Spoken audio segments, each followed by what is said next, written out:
Hello. Hello. Am I speaking with Mr. John? Yeah, that's correct. And how may I address you, sir? You can call me John, that's fine by me. All right, John. My name is Monica and I will be your attending nurse today. If I'm not wrong, you are here to get more information about insulin injections, right? Yeah, that's absolutely correct.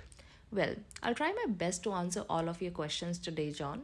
Before I do that, I would like to ask you a few questions myself. May I do that? Yeah, sure. Be my guest.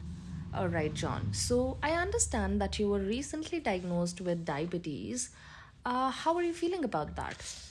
If I'm being honest, nurse, the diagnosis is a shock for me.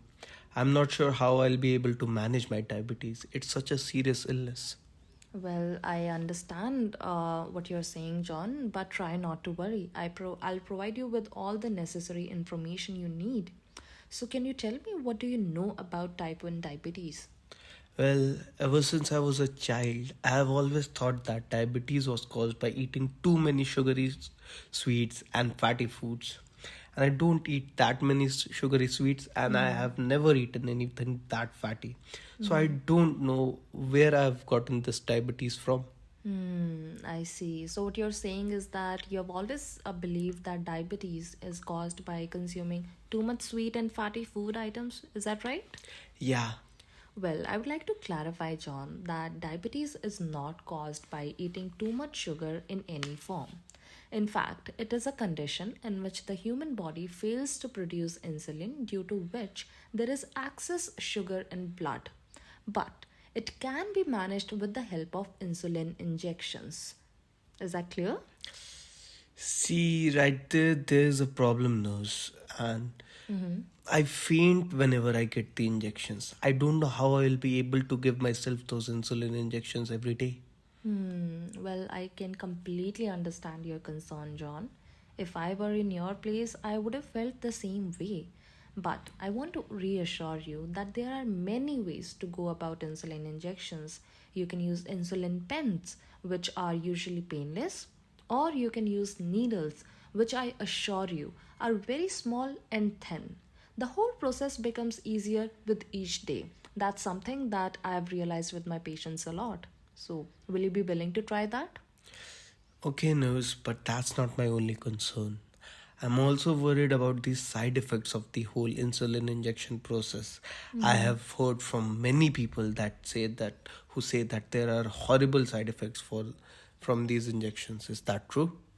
Well, you're partially right, John, but I want to clarify that although insulin therapy does have some minor side effects, such as initial weight gain and swelling of arms and legs, its benefits are far too many, such as increased energy levels and improved well being.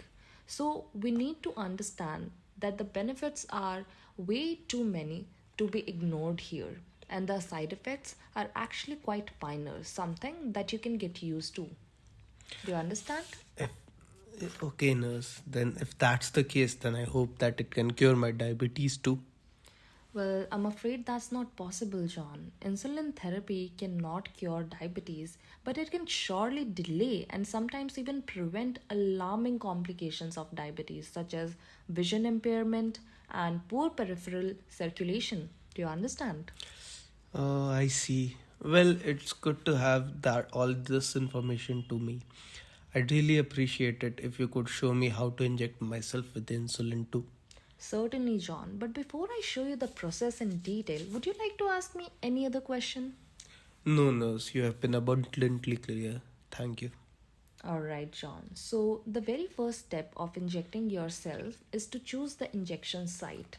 You can choose either the arm, thigh, or the stomach area, whichever is more convenient for you. The second step is to